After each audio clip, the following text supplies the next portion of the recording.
Oh, diba? Ang ganda-ganda! Bes! Pigilan mo ako. Bibiliin ko na tong phone na to. Ayan ka na naman sa impulsive buying mo, Bes. Ikaw naman, Bes, oh. Deserve ko to. Wala naman akong anak.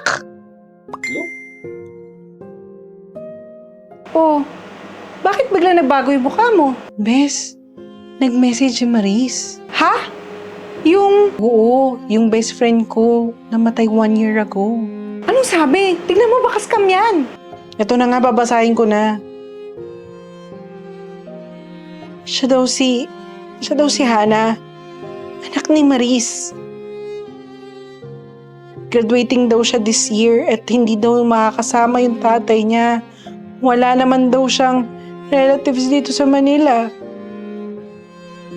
Ever since na nagkasakit daw si Maris, wala siyang ibang sinasabi na kung may kailangan ka, tawagan daw niya ako.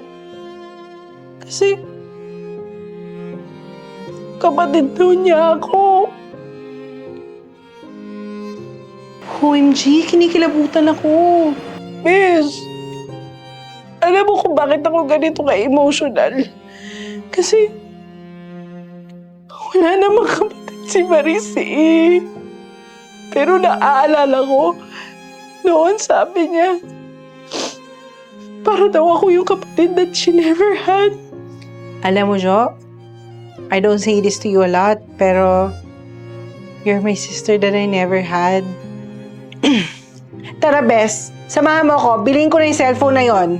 Ha? Bakit? Anong ireregalo ko kay Hana? And besides, sasamahan mo ako mag-shopping kasi kailangan ko ng magandang dress. Akit ako sa stage. Ay, dyan kita susuportahan. Tara! Hello, Hana baby. Ninang is coming on your graduation.